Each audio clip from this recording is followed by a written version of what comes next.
Assalamualaikum warahmatullahi wabarakatuh. Alhamdulillah. Alhamdulillahilladzi hadana li hadza wa ma kunna linahtadiya laula an hadana Allah. Allahumma salli wa sallim wa barik wa karrim ala sayyidina wa maulana Muhammad. Miftahi babi rahmatillah adada ma fi ilmillah. Salatan wa salaman daimain bidawami mulkillah wa ala alihi wa sahbihi wa mawalah. Subhanaka la ilma lana illa ma 'allamtana innaka antal alimul hakim. Rabbi shrah li sadri wa yassir li amri wahlul 'uqdatan min lisani yafqahu qawli. Allahumma ya fattahu ya alim ya fattahu ya alim ya fattahu ya alim. Iftah alaina fathan qariban ya fattahu ya alim. Allahumma inna nas'aluka fahman nabiyyin وحفظ المرسلين وإلهام ملائكة المقربين. اللهم زينا بالعلم وأكرمنا بالتقوى وجملنا بالعافية برحمتك يا أرحم الراحمين. Ma'asyiral muslimin wal muslimat rahimakumullah. Melanjutkan dari pada kajian kita yang kita nukil dari kitab Al-Khasa'isul Kubra atau Tahdzib Al-Khasa'isul Kubra, singkatan atau rangkuman dari kitab Al-Khasa'is Al-Kubra tentang keistimewaan dan keutamaan junjungan kita Nabi besar Muhammad sallallahu alaihi wasallam. Beliau mengatakan masih melanjutkan mengenai mukjizatnya Nabi Muhammad sallallahu alaihi wasallam, mukjizat terbesar yaitu Al-Qur'anul Karim, firman Allah Subhanahu wa taala. Beliau mengatakan di sini faslun ajma'al uqala'u ala anna kitab Allah taala mu'jizun lam yaqdir ahadun ala mu'aradatihi ma'a tahaddihim bidzalik. Qala Allah ta'ala wa in ahadun minal musyrikin istajaraka fa'ajirhu hatta yasma'a kalam Allah. Wa qalu laula inna sama'ahu hujjatun alayhi lam yaqif amrahu ala sama'ihi wa la yakunu hujjatan illa wa huwa mu'jizah. Wa qalu laula unzila alayhi ayatun min rabbih qul innamal ayatu 'indallah wa innama ana nadhirun mubin.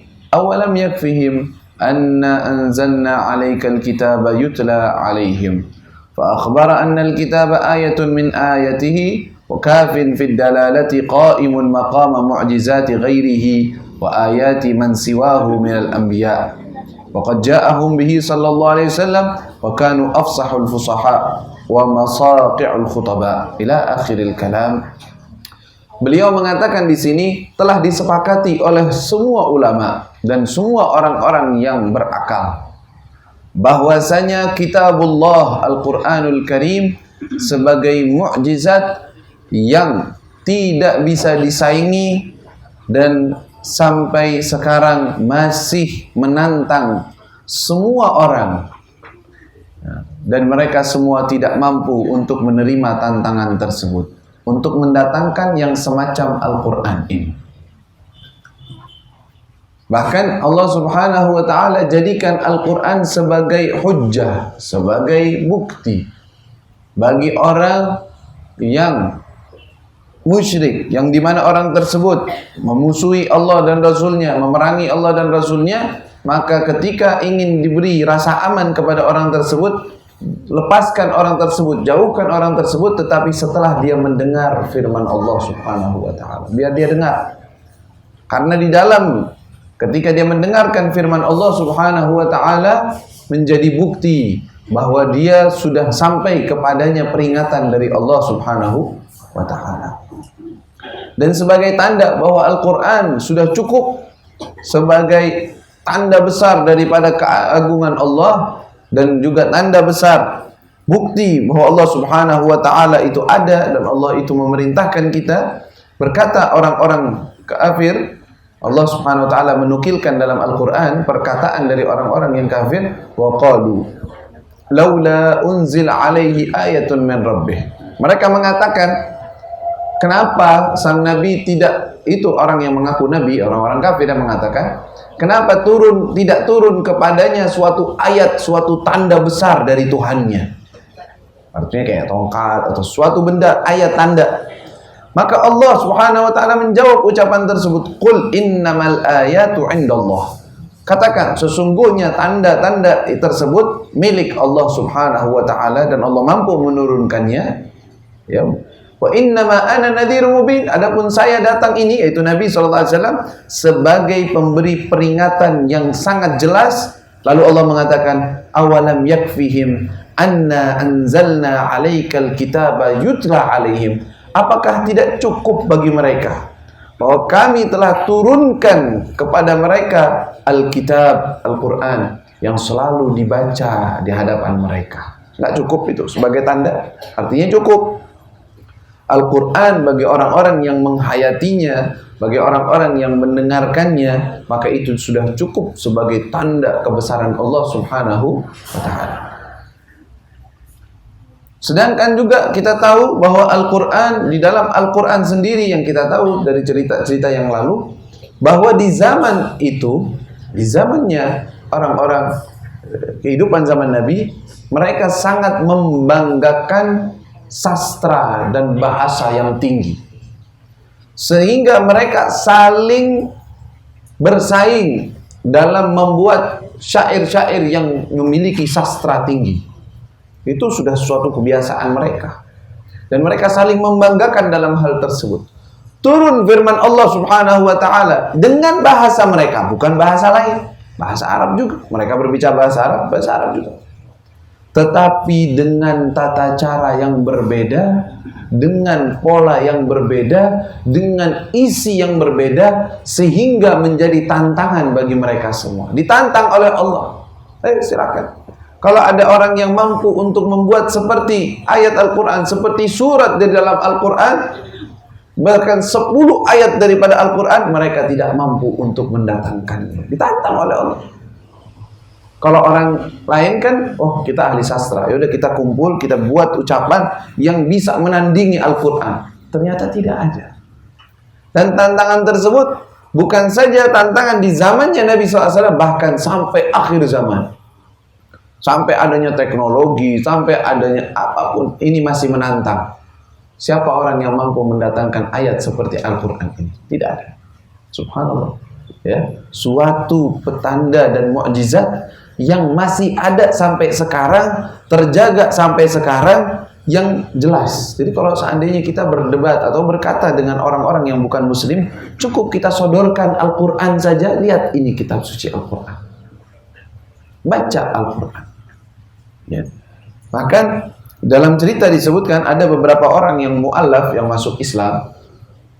Tadinya dia itu beragama Nasrani, ya orang-orang zaman sekarang ini. Lalu datanglah dalam pemikiran dia dengan pikiran bahwa tidak ada Tuhan, ateisme bahasanya. Artinya tidak mempercayai adanya Tuhan. Tak ada Tuhan. Kenapa semuanya nggak pas kayak ini? Tetapi di dalam hatinya, di dalam lubuk hatinya mengatakan nggak mungkin adanya bumi, adanya langit, adanya ini dan itu, terus tidak ada Tuhan, itu tidak mungkin. Jadi hatinya, dalam hatinya menekankan bahwa hal ini tidak mungkin. Akhirnya dia mulai belajar tentang agama Kristen, belajar tentang agama Buddha, agama-agama yang ada. Dia pelajari, kecuali agama Islam. Dia enggan untuk mempelajarinya. Kenapa? Karena dia termasuk orang yang memiliki fobia. Fobia itu rasa takut terhadap Islam, dan dia sudah mengecam Islam itu teroris. Karena dia termasuk tadinya anak kecil waktu kejadian 11 September, waktu kejadian yang dua gedung dihancurkan itu dengan pesawat. Setelah itu kan nama orang Islam disebut teroris, maka Islam itu udah agama teroris. Saya nggak pengen tahu agama Islam sama sekali. Dia pelajari semua agama, tapi masih dalam hatinya nggak mungkin. Ketika dia pelajari ya Bible atau Injil yang sekarang ini, dia pelajari. Dia merasa ada sesuatu yang sulit dipahami, bahwa ini ucapan masih ada campur tangan manusia, ada perubahan-perubahan, ada sesuatu yang tidak pas. Dia kerasa seperti itu. Sampai pada tahapan akhir dia mengatakan, kenapa saya tidak membaca Al-Quran? Kitabnya orang Islam. Kan mereka teror, tapi kan saya harus tahu apa sih yang mereka punya, apa sih yang mereka miliki. Dia ambillah Al-Quran. Dicari pada website ada apa, nggak perlu pakai ambil Quran lagi sekarang sih, tinggal buka internet, dia cari Quran dengan terjemahannya, dia baca. Pertama ayat yang dibaca, Alif Lam Mim tanzilul dzalikal kitabu la raiba fihi hudan lil muttaqin alladzina yu'minuna bil ghaibi wa yuqimuna sholata wa mimma razaqnahum. Dia baca Alif Lam Mim, bahwa ini adalah ayat yang turun dari Allah Subhanahu wa taala. Langsung kerasa. Ini ucapan langsung dinisbatkan kepada Tuhannya, kepada orang yang mengatakannya, yaitu Allah Subhanahu wa taala. Langsung dia meyakini bahwa ini ucapan yang semacam ini pasti bukan ucapan makhluk. Subhanallah. Ini orang non-muslim, belum memeluk Islam, belum tahu apa-apa, tapi dia baca dengan bawaan fitrahnya, dengan bawaan asli daripada manusiawinya, dengan hati dia mendengarkannya, dia mengatakan, demi Allah, ini ucapan bukan ucapan manusia. Padahal dia nggak ngerti bahasa Arab, bacanya terjemahnya aja. Itu dia. Itu kehebatan Al-Quran. Bahkan ketika dibaca terjemahannya saja, itu sudah menggetarkan hati orang. Apalagi kalau dia yang tahu sastra bahasa Arab, apa seluk-beluk makna daripada bahasa Arab tersendiri, itu dia akan lebih lagi. Ya, subhanallah. Maka terus timbul pertanyaan mungkin di kita, kalau Al-Quran dengan sehebat itu, lalu kenapa tidak semua orang memeluk Islam? Baca Quran masuk Islam semuanya. Nah, jawabannya, hidayah di tangan Allah. Kan kita udah tahu berapa banyak orang yang melihat fakta, kenyataan, sesuatu yang dia merasa benar secara akalnya, tetapi hatinya tidak mau mengikutinya. Kan banyak begitu.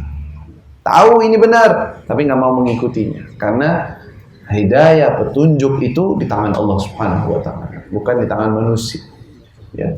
Bahkan kan kita ceritakan juga, ada orang datang kepada Habib Anis Al-Habsyi, dia bukan saja bisa bahasa Arab, bahkan Al-Quran aja hampir hafal. Dia dosen, ngajar Islam. Orangnya di barat, non-muslim. Dosen. Dalam ilmu bidang apa? Bidang agama Islam. Kalau ngobrol sama Habib Anis, ngobrolnya pakai bahasa Arab. Kadang-kadang menukil dari Al-Quran. Tapi dia non-muslim, bukan orang Islam. Nah, ketika ditanya, kenapa ente nggak meluk Islam? Dia jawab pakai Al-Quran juga.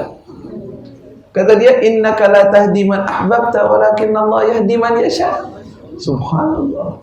Kata dia apa? Bukankah di Al-Quran ada jawabannya, Habib? Apa? Sesungguhnya engkau tidak memberikan hidayah kepada orang yang engkau mau, tapi Allah yang memberikan hidayah bagi orang yang Allah kehendaki. Dia tahu. Ya, subhanallah. Ya, berarti suatu ayat, suatu kebesaran Allah Subhanahu wa taala, maka itu harusnya kita orang-orang muslim benar-benar menunjukkan ya tentang Islam, sehingga mereka orang-orang yang di luar Islam tertarik dengan Islam, tertarik dengan Al-Quran. Tapi yang disayangkannya, kita sendiri umat Islam yang mengaku umatnya Nabi SAW, ternyata banyak dari kita berkiblat bukan pada Islam, berkiblat pada Barat, berkiblat kepada Cina, kepada Korea, kepada artis, kepada apa yang ditayangkan di dalam televisi atau handphone kita, berkiblat ke situ. Arah kita, kiblatnya maksudnya apa sih? Kalau kiblat zahir kan kita ngadep, tapi kiblat batin, kiblat hati, maksudnya gimana? Yang kita pikirkan sama seperti pikiran mereka, yang kita inginkan sama seperti apa yang mereka tawarkan. Nah, ini berkiblat kemana namanya? Berkiblat ke sana. Padahal zahir badannya kiblatnya ke ke Ka'bah, sholatnya menghadap kiblat, tapi hatinya menghadap kiblat yang lain. Ya, banyak dari umat Islam seperti itu. Al-Quran tidak pernah dibaca, ya, tidak pernah, apalagi direnungi, dibaca aja tidak. Padahal wasilah, sarana untuk belajar itu sekarang ini, di zaman ini lebih luas dibandingkan zaman dulu. Zaman dulu kalau mau belajar begini ya harus cari guru, panggil ustaz, harus. Sekarang panggil, tinggal klik, mau ustaz mana, macam apa. Tentunya itu juga PR juga, bukan sembarangan, ya. Cari ustadz yang kira-kira sudah jelas, yang seperti yang kita sampaikan, ilmunya, sanadnya jelas, dia mentafsirkan Al-Quran atau menjelaskan tentang Al-Quran, bolehlah kita dengarkan. Nah, kita dalam satu hari 24 jam, kita punya alat handphone, mungkin semua punya, mau miskin mau kaya semua punya, iya kan? Internet, kuota internet semua punya, mau miskin mau kaya, itu udah kayak makanan pokok sekarang. Iya kan? Nggak ada orang miskin, mana handphonenya? Nggak punya handphone, saya miskin, nggak ada sekarang, hampir nggak ada. Subhanallah, udah kayak jadi makanan pokok udah gitu. Nggak cukup internet, handphone ada internetnya, kadang-kadang nonton dari YouTube, dari Facebook, masya Allah, ya. Zaman sekarang, kita dalam 24 jam, kita punya alat tersebut. Kapan kita jadikan alat tersebut sarana untuk menuntut ilmu, untuk memahami Al-Quran, untuk memahami haditsnya Nabi Muhammad SAW. Pernah nggak kita jadwalin diri? Udah, pokoknya saya bangun tidur jam sekian, sekalian masak misalnya. Sekalian masak. Kan yang fokus biasanya dengerin. Saya mau buka, pokoknya kalau lagi masak, saya mau dengerin kajian tafsir sambil denger. Walaupun sebenarnya kalau belajar bagusnya fokus, tapi kan ada manfaatnya. Atau saya mau buka kajian ini, kan bisa kita milih sekarang, bisa kita pilih. Tapi apakah dilakukan seperti itu? Malah kalau bisa sinetronnya dibuka di sana. Dia dengerin, dia masak, benar dengerin, tapi tahu alur ceritanya kemana, tahu. Masya Allah, ya. Bisa itu punya ilmu lain. Tangannya dimasakkan, otaknya di sana. Bisa, subhanallah. Padahal kita punya sarana-sarana itu sekarang. Sarana yang Allah mudahkan untuk kita, ya. Mengkaji Al-Quran, mengkaji hadis, mengkaji apapun. Tapi ya pintar-pintar. Nah, pintar-pintar memilah, boleh. Oh, jangan pilih-pilih dong dalam urusan agama. Oh, justru dalam agama harus pilih-pilih. Kenapa? Ya karena bahaya. Sekarang kan semua orang berbicara, ya kan? Semua orang bisa ngomong, tinggal ngomong. Emang ada itunya yang berbicara harus gini-gini, syaratnya begini? Nggak ada. Pokoknya bisa ngomong, ditayangin, ditaruh, bisa diakses. Maka itu kita harus juga hati-hati. Ya, pilih guru-guru yang dari internet pun itu harus kita lihat. Oh, ini guru yang jelas nih sanadnya. Oh, ini jelas nih ngajinya. Oh, ini jelas nih orangnya. Kita ngaji, kita dengerin omongannya. Kita ikut kajiannya. Boleh. Ya, sekarang ini kadang-kadang ada belajar online. Ya, seperti terakhir-terakhir ini kita bikin ada program, ya, di secara online belajar. Di salah satu yang kita ikuti juga, yaitu kita ikut mengajar di situ, namanya Pondok Sanad. Di Instagram ada, kebanyakan sih di Instagram. Mereka membuat program, mungkin kalau ada yang tahu juga, sekarang itu ada program namanya kan Ruang Guru, ya. Ruang Guru, pakai internet belajar, bahkan bayar kan. Nanti dia dikasih video-videonya untuk pelajaran, dikasih ujiannya juga. Nah, semacam seperti itu dibuatkan program untuk belajar agama di Pondok Sanad tadi itu. Yang kemarin mereka bikin program dengan daurah, disebutnya dengan daurah, yaitu program yang sesekali saja dikerjakan mengenai sosok Nabi Muhammad SAW, yaitu pengenalan lebih dalam terhadap Nabi. Maka dibagi di situ, ada yang membahas mengenai ibadah Rasulullah, ada yang membahas mengenai sosok badan atau bentuk tubuh Rasulullah, ada yang membahas mengenai riwayat hidup Rasulullah dari lahir, ya, sejarahnya bagaimana, dan beberapa program yang lain. Itu kan salah satu sarana untuk kita belajar, walaupun melalui alat, walaupun ya tetap saja yang namanya alat-alat seperti itu, sarana-sarana seperti itu adalah nomor 2, jangan dijadikan nomor 1. Nomor satunya apa? Ngaji, duduk di majelis ilmu, karena beda duduk di majelis ilmu itu memiliki keberkahan, memiliki malaikat yang ikut hadir dalam majelis tersebut, belum rahmat yang turun dalam majelis tersebut. Itu beda, ya, tidak diperoleh dengan kajian-kajian online dan yang lainnya. Tetapi itu sebagai sarana yang untuk mengisi waktu luang kita. Ya, kita punya waktu, kita punya alat, kita punya internet misalnya, kita bisa gunakan itu dengan hal-hal yang positif, yang baik, yang bisa menambahkan iman kita dan kecintaan kita kepada Allah dan Rasulnya Sallallahu Alaihi Wasallam. Lalu ketika kita membahas ini, di sini akan disebutkan Al-Quran itu mukjizat dari berapa sisi? Dari sisi apanya sih mukjizat dalam Al-Quran? Maka Al-Imam Suyuti dia menyebutkan beberapa sisi tentang mukjizatnya Al-Quran itu dari mana aja. Ya. Beliau sebutkan dalam hal tersebut dalam beberapa poin. Pertama dari sisi bahasa. Mukjizat dalam sisi bahasanya, memang susunan bahasanya dan kata-katanya yang membuat orang yang fasih dalam bahasa tersebut bingung dan tidak bisa mengikutinya. Itu pertama, dan itu kita nggak bisa paham kecuali kita belajar bahasa Arab. Begitu juga kedua dalam sisi bahasa juga, tetapi dari sisi tataan peletakan ucapannya, ya, yang mana orang-orang Arab itu kalau udah bikin omongan itu ada nazam, ada nathar, ada yang syair, yang kalau syair itu kan dia biasanya rata, kalau ditulis aja bisa lurus begitu, itu namanya syair. Dan ada yang namanya sajak. Ternyata ketika dilihat Al-Quran bukan yang ini dan bukan yang ini, tetapi memiliki sastra yang tinggi dan keunikan yang luar biasa dalam tataannya. Ini mukjizat sendiri. Ini masih dalam sisi bahasa juga. Yang ketiga yang disebutkan oleh para ulama kita, yaitu dari sisi pemberian kabar mengenai hal-hal yang gaib, sesuatu yang gaib yang kita nggak lihat. Ya, mau adanya malaikat, adanya jin, adanya sorga, adanya neraka.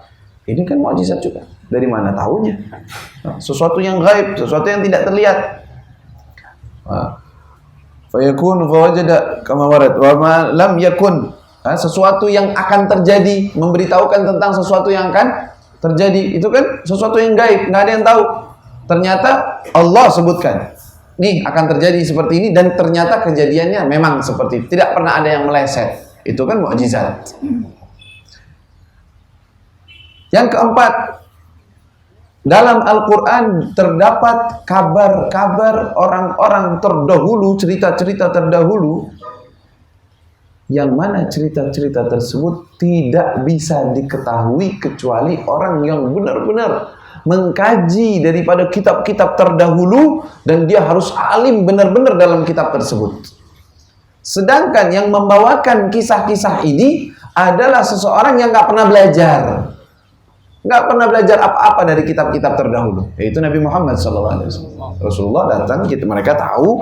Rasulullah nggak tahu baca nulis aja nggak ngerti, juga nggak pernah duduk dengan orang-orang ahli kitab, nggak pernah duduk sama mereka sama sekali. Tahu-taunya bawain cerita tentang Dzulqarnain. Orang-orang bingung, Dzulqarnain kok bisa tahu dia tentang Ashabul Kahf, yang ceritanya mereka tertidur 309 tahun. Sini nawazdad 309 tahun mereka tidur dengan ceritanya. ceritanya bahwa mereka tidur dengan keadaan begini-begini lalu mereka sadar. Siapa yang tahu? Mereka nggak tahu. Dan mereka yakin bahwa orang-orang Arab itu nggak ada yang belajar itu. Tapi kok ini orang bisa tahu kabar-kabar itu? Ketika mereka tanya tentang cerita Nabi Yusuf alaihissalam dengan bagaimana kejadiannya, diceritakan dari awal sampai akhir. Dari mana tahunya? Nah, ini cerita-cerita seperti itu dari sosok manusia yang zahir mereka tahu bahwa dia tidak mengetahui dan tidak belajar, maka ini tanda mukjizat bahwa ini tanda bahwa ini turun dari siapa? Dari Allah, bukan dari makhluk, bukan dari manusia. Wa minna ma tadamanahu min al-akhbari min ad-dhamair. Nah, termasuk juga yang kelima, apa yang Allah turunkan di dalam Al-Quran mengenai apa yang ada dalam hati orang-orang yang ditutup-tutupi oleh hati orang-orang di situ. Kejadiannya di zaman Nabi Sallallahu Alaihi Wasallam. Ketika itu, ketika mereka perang Rasulullah SAW dengan para orang-orang musyrikin, kan ada orang-orang yang pengikut Nabi SAW tetapi mereka termasuk golongan munafik yang bukan beriman, cuman ikut-ikut aja. Kata Nabi, kata Allah SWT, "Idh hammat ta'ifatani minkum an tafshala." Ada golongan dari kalian yang berbuat begini dan begini. Tuh Allah Subhanahu wa taala sebutkan tentang apa yang ada dalam lubuk hati mereka, sedangkan mereka kan diam, nggak ada yang tahu. Maka ini menunjukkan apa? Menunjukkan bahwa mukjizat. Yaquluna fi anfusihim laula yu'adzibuna Allah bima naqul. Orang-orang munafik duduk bersama teman-temannya, mereka mengatakan, kalau seandainya omongan kita ini bahaya, kalau seandainya kita salah, pasti Allah akan siksa kita dengan ucapan-ucapan kita. Kita kan udah ngomong nyeleneh banget omongan kita. Kata Allah ceritain itu kepada Nabi SAW. Yaqulun, mereka mengatakan di dalam diri mereka bahwa kenapa kami tidak disiksa dengan ucapan-ucapan kami? Laula yu'adzibuna Allah bima naqul. Allah kasih tahu. Allah bongkar isi hati mereka melalui ayat-ayat Al-Quran. Berarti tanda itu mukjizat dari Allah Subhanahu wa taala.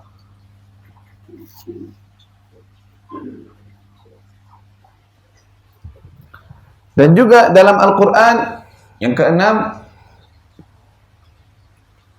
Allah Subhanahu wa taala terkadang menafikan sesuatu yang tidak akan terjadi. Mereka nggak mampu untuk melakukannya. Walan yatamannawhu abadan bima qaddamat aydihim. Qul innal mauta alladhi tafirruna minhu fa innahu mulaqikum. Katanya, fatamannaw al-mauta in kuntum shadiqin walan yatamannawhu abadan bima qaddamat aydihim. Kata Allah Subhanahu wa taala, kalau kalian cinta kepada Allah, maka harusnya kalian berharap untuk mati. Maksudnya siap untuk kematian. Tetapi kenyataannya kalian tidak akan siap dan tidak akan mau untuk dibilang akan mati. Walan yatamannahu abadan bima qaddamat aydihim. Karena mereka tahu berbuat salah, nggak pengen mati, pengen hidup terus. Padahal mereka pasti mati. Ya. Allah sebutkan hal tersebut. Wa minha, dan termasuk juga yang tadi kita bilang tantangan Allah Subhanahu wa taala kepada orang-orang di zaman tersebut sampai akhir zaman untuk membawakan semacam Al-Qur'an yang sama seperti Al-Qur'an, maka tidak bisa. Yang ke-8 termasuk ayat Al-Qur'an yang ke-7. Yang ke-7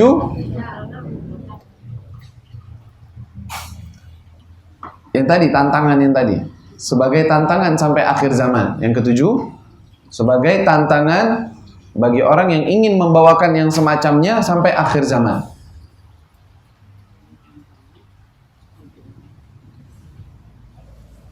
Ya, Allah menantang sampai sekarang. Itu kan tantangan seperti itu kan mukjizat berarti. Kok bisa ya 1400 tahun gak ada yang bisa bawain kayak gitu? Aneh. Kalau seandainya Al-Quran itu buatan manusia, seandainya, maka pastilah ada orang yang bisa membawakan sama seperti itu. Karena manusia, sama-sama orang. Tapi buktinya 1400 tahun lebih ditantang dari waktu itu sampai sekarang nggak ada yang bisa. Berarti apa? Ini dari Allah Subhanahu wa taala, bukan dari manusia. Ya. Baik. Yang ke-8, bahwa Al-Quran apabila didengar dan direnungi akan menggetarkan hati orang yang mendengarkannya dan memperhatikannya atau mendengarkannya. Seperti yang diucapkan oleh Jubair bin Mut'im. Jubair bin Mut'im ketika dia ingin tahu tentang Islam, dia dengarkan Al-Quran. Dia bilang, coba saya mau dengar. Maka dia mendengar firman Allah Subhanahu wa taala yang firmannya, yang lafadznya, am khuliqu min ghairi syai'in am humul khaliqun. Apakah mereka diciptakan dari sesuatu yang tanpa ada penyebab? Artinya mereka manusia diciptakan begitu saja. Am humul khaliqun, atau mereka itu yang menciptakan diri mereka sendiri? Ketika dengar firman Allah dengan ucapan-ucapan seperti itu, getar hatinya. Kata dia, ila qaulil mujatirun kada qalbi yatir, hampir saja hatiku ini mau terbang. Saking kerasnya dan kuatnya ucapan-ucapan tersebut. Ya. Kita, kalau kita seandainya duduk dengan hati yang bersih, tidak memiliki pikiran kanan dan kiri, ya, apalagi habis wudu, habis suci, dengan tempat yang bersih, keadaan yang tenang, lalu kita membaca Al-Quran. Ya sesekali mungkin boleh saja kita baca Al-Quran dengan terjemahannya. Artinya baca Al-Qurannya, ayatnya Al-Quran sebagai tilawatul Quran. Misalkan surat-surat pendek, ya, seperti juz amma aja, nggak usah panjang-panjang. Yang panjang-panjang mungkin juz amma. Nah, kita baca, kita renungkan makna daripada terjemahannya. Setelah baca tilawah, kita terjemah. Renungkan ucapan-ucapan tersebut. Maka kalau kita benar-benar merenungkannya dan benar-benar menghayati bahwa ini firman dari Allah Subhanahu wa taala kepada saya, kepadaku, kalau Allah mengucapkan ini dan Allah mengucapkan ini, Allah mengucapkan ini, itu akan tergetar hati kita. Tidak akan terasa bahwa kita akan meneteskan air mata karena takut kepada Allah Subhanahu wa taala, atau karena rindu, atau karena khawatir urusan akhirat dan yang lain-lainnya. Ya, makanya bagus kalau kita jadikan adanya waktu, apalagi kalau ayat-ayat tersebut setelah dibaca terjemahannya, kita juga mendengarkan beberapa penjelasannya biar nggak meleset pemahamannya, ya, nggak ngaco dalam pemahamannya, nggak sampai kita bilang, oh ini maknanya begini, ini maknanya begini. Jangan. Biarkan khususnya ayat-ayat yang bersifat mudah dicerna. Ada kan ayat-ayat yang sulit, ayat-ayat hukum, ayat-ayat apa, itu kan harus penjelasan, harus diketahui. Nah, tapi seperti misalkan seperti juz amma itu kebanyakan pembicaraannya, pembahasannya mengenai akhirat, neraka, tanda-tanda hari kiamat, bagaimana keadaannya, bagaimana situasi manusia di saat itu, bagaimana keadaan orang yang bertakwa, gimana orang yang mendustakan Al-Quran. Kebanyakan di dalam ayat-ayat itu terdapat hal seperti itu, makanya bagus untuk diulang, bagus untuk dihayati. Tapi kalau udah masuk ke dalam ayat-ayat yang ranahnya di dalam situ ada hukum, maka kalau bisa jangan mengandalkan terjemah saja, karena terjemah bisa bikin kita pusing malah, ya, malah bikin kita salah paham. Begitu. Ya, kita renungkan. Misalkan suratul Fatihah, kita renungkan.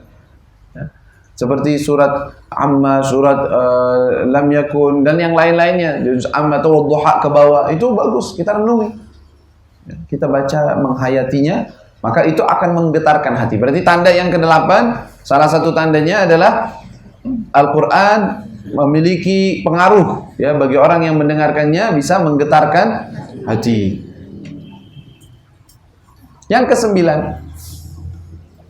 termasuk mukjizat Al-Quran adalah orang yang tidak pernah bosan untuk diulang-ulang. Itu Al-Quran. Tidak pernah bosan untuk diulang-ulang. Bahkan tambah diulang-ulang, tambah nikmat. Tambah terus dihayati, tambah menjadi suatu kelezatan sendiri bagi orang yang membacanya. Itu beda sekali dengan ucapan-ucapan yang lain. Kita kitab apapun, kita baca sekali, paham, udah ngerti. 2 kali, udah 3 kali, wah bosan. Aduh, baca itu mulu. Tapi Al-Quran, apalagi dia mengerti, dia menghayati, itu nggak ada bosan-bosannya. Ya, dikatakan oleh Sayyidina Utsman bin Affan, Lau tahurat qulubuna ma syabi'at min tilawatil Quran. Kalau seandainya hati kita bersih, suci, maka kita tidak pernah merasa kenyang dalam membaca Al-Quran. Sayyidina Utsman bin Affan termasuk orang yang dalam riwayat beberapa riwayat disebutkan yang menghatamkan Al-Quran setiap hari 1 kali. Setiap hari maju Quran, nggak bosan apa? Nggak bosan. Kita membaca suratul Fatihah, kalau kita hayati dalam suratul Fatihah saja, itu tidak akan bosan. Di dalamnya ada pengabdian, di dalamnya ada serah diri, di dalamnya ada doa, di dalamnya ada penghambaan kepada Allah Subhanahu wa taala. Itu suratul Fatihah aja. Ya. Sahabat Nabi membaca qul huwallahu ahad seperti yang kita sebutkan. Qul huwallahu ahad tadi, baca qul huwallahu ahad tadi. Baca qul huwallahu ahad tadi. Kenapa itu diulang-ulang? Di situ ada sifat Ar-Rahman, sifatnya Allah Subhanahu wa taala. Dia suka. Ya. Begitu. Itu hebatnya Al-Qur'an, termasuk mukjizatnya Al-Qur'an. Ya. Tidak pernah bosan bagi orang yang membacanya, apalagi tambah paham, tambah mengerti, tambah menghayati, dia tidak akan bosan. Mana ada kitab suci manapun, dari agama apapun, yang mereka setiap hari tilawah, baca lagi, terus pakai bahasanya itu tetap. Mana coba? Ada nggak orang-orang Nasrani bacanya pakai bahasa Ibrani? Ada? Nggak ada yang baca. Bahkan dengan bahasa Indonesia saja sudah nggak ada yang mau baca, ya kan? Atau orang-orang Taurat dengan bahasa aslinya Ibrani juga nggak ada yang baca. Atau bahasa Buddha, bahasa India atau bahasa, nggak ada yang mau baca. Subhanallah. Tapi Al-Quran dibaca, orangnya orang Arab, orangnya bukan orang Arab, dibaca dengan bahasa Arab. Dan orang-orangnya pada pinter bacanya, ngerti cara bacanya. Dan bahkan Quran ini beda dengan yang lain. Kalau orang lain kita baca, orang lain baca misalkan dari Injil atau apa, kurang lebih maknanya orang nggak ada yang komplain. Coba kalau Al-Quran ada yang baca salah, kalau Allah ahad dibacanya salah misalnya, ditukar-tukar ayatnya, wah ditegur sama semua orang, salah, nggak bener. Subhanallah, kok bisa ini seperti ini? Ya, terjaga seperti itu. Nah, itu termasuk mukjizatnya Al-Quran. Lalu mukjizat yang ke-10. 10 ya. Apa? Bahwa Al-Quran kekal sampai akhir zaman, sampai hari kiamat. Semenjak diturunkan tidak ada perubahan dan tetap seperti itu ya, seperti itu sampai hari kiamat. Mana ada kitab suci yang seperti itu? Bahkan kitab suci, ya, kitabnya Allah turunkan dari Allah Subhanahu wa taala, wahyu, tetapi tidak sama seperti Al-Quran. Dirubah-rubah. Ada yang ditambahin, ada yang dikurangi, ada yang dihapus, ada yang ditaruh. Tapi Al-Quran, dan ini hebatnya, 1400 tahun nggak ada tuh orang-orang yang berusaha udah masukin sesuatu ayat gitu salah tuh, nggak bisa. Subhanallah, kok bisa ini ayat dijaga begitu ya? Mau cetak salah ya, baru cetak salah huruf aja itu udah ketahuan semua. Walaupun di dalam Al-Quran itu ada qiraat. Qiraat itu ada beberapa cara pembacaan Al-Quran. Ya mungkin kita nggak tahu tuh. Ya, orang awam nggak ngerti itu. Itu ada cara pembacaan Al-Quran. Jadi qiraat itu ada 7 qiraat mutawatirah. 7 qiraat cara pembacaan Al-Quran. Lafadznya sama, tulisannya sama. Tapi fathah kasrohnya kadang-kadang beda. Ya, ada. Ya, dan itu semua benar. Ya, bukan dirubah, bukan. Tetapi namanya qiraat. Cara pembacaannya. Karena memang turun Al-Quran dengan beberapa cara pembacaan. Tapi yang sekarang kita tahu 1. Tapi maksud ini adalah dengan seperti itunya. Padahal ada macam-macam qiraah tetap terjaga. Makanya ada namanya qiraah asyrah, 10 qiraat. Tapi yang 7 yang mutawatir, 7 yang benar-benar sudah disepakati. Yang 3 ini belum, tidak sekuat yang 7 ini. Tapi semuanya tidak ada yang bertolak belakang dengan makna Al-Quran. Tidak ada orang yang bisa mengatakan, udah saya tambahin deh, ini qiraah nih, kayak begini juga, nggak bisa. yang merubah maknanya atau merusak maknanya, tidak bisa. Ya kan? Ya. Ini 10 sudah. Termasuk juga yang ke-11. Bahwa di dalam Al-Quran terkadang ayat-ayatnya, ucapannya sedikit, lafadznya sedikit, tetapi mengandung makna yang begitu dalam, yang luas maknanya. Itu tidak mudah. Tidak semua orang bisa mengatakan seperti itu. Tetapi ini kan Al-Quran dari Allah Subhanahu wa Ta'ala, memiliki ucapan-ucapan yang kecil, sedikit, pendek, tetapi memiliki makna yang luas.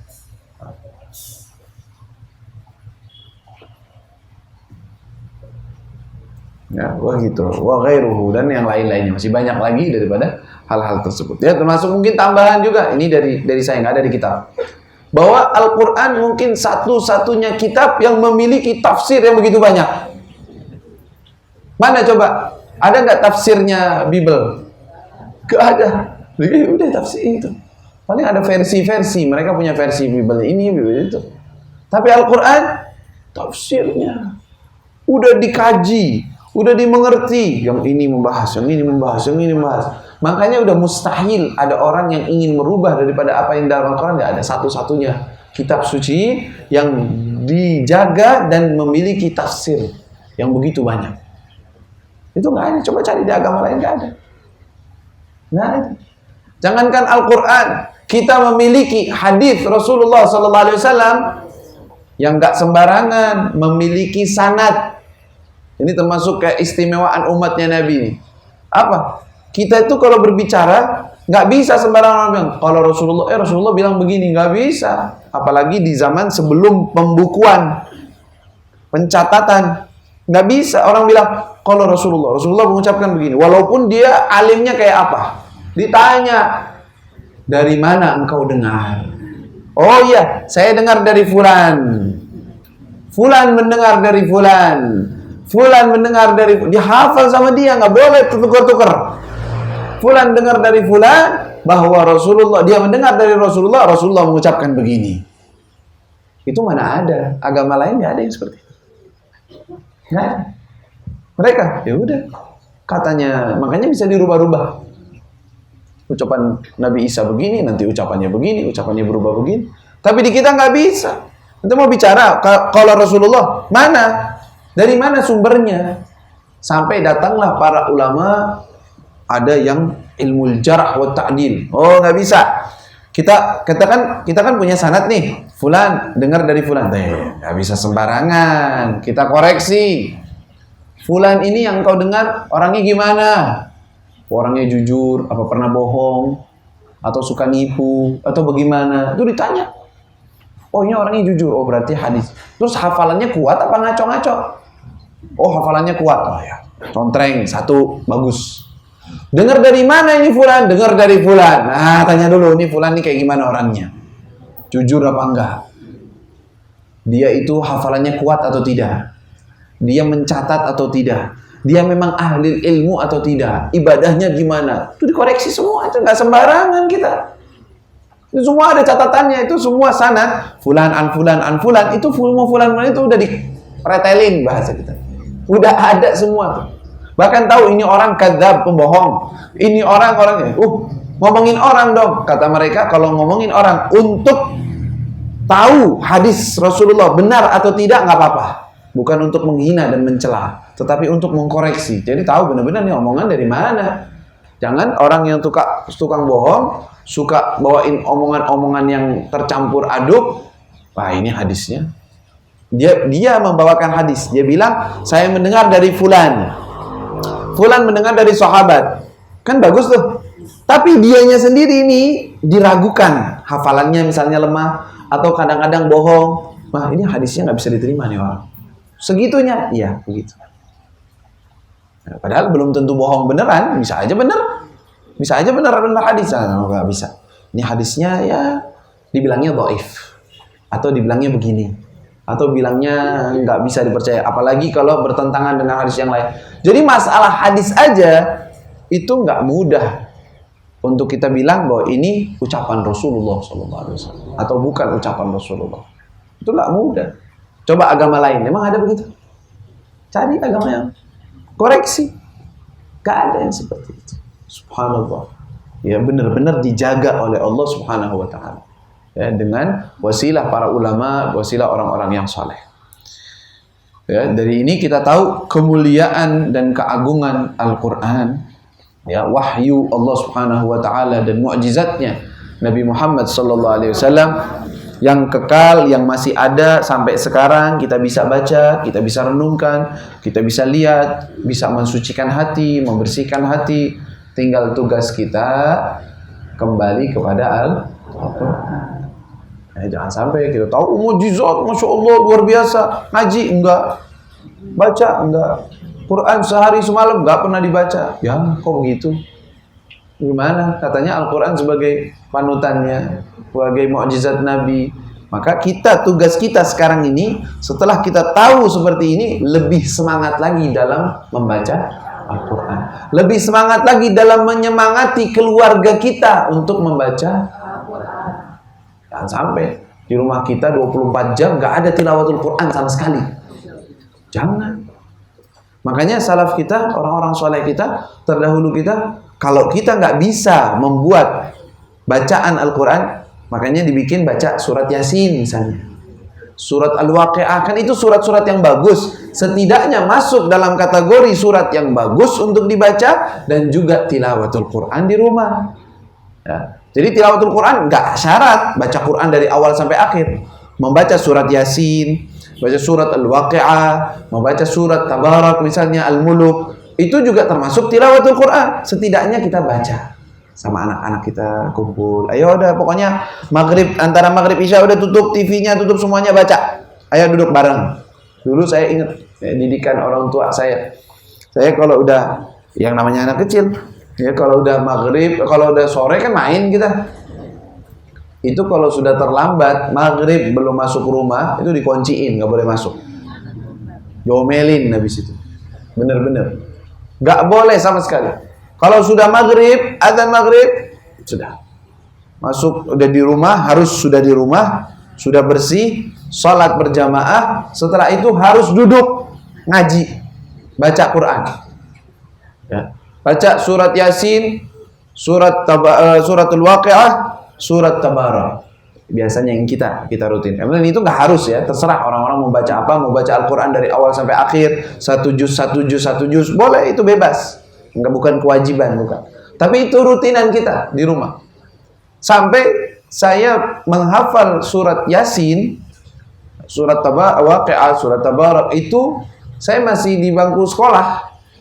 Enggak pesantren, belum pesantren. Itu udah hafal. Kenapa? Ya setiap hari dibaca. Lari, dibaca lagi, dibaca. Jadi rutinan, udah maghrib, duduk, baca Yasin, baca Waqi'ah, baca suratul Muluk, suratul Tabarak, kemudian baca ratib Habib Abdullah Haddad, sehari lagi baca ratibnya Al-Attas. Kalau udah malam Jumat, itu paling capek kita, ya namanya anak kecil. Baca suratul Kahfi, panjang. Suratnya panjang banget, ini kok nggak selesai ini suratnya. Saya ingat banget tuh. Ya, duduk sama orang tua. Bahkan kitab yang dipakai kita untuk baca itu tulisan tangan ayah kita. Abah suka nulis orangnya. Bikin buku tulisan tangan beliau. Itu kita baca itu suratul Kahfi. Aduh, kalau udah malam Jumat, aduh panjang.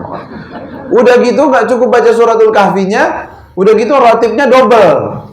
Ratib Al-Attas sama ratib Al-Haddad dibaca.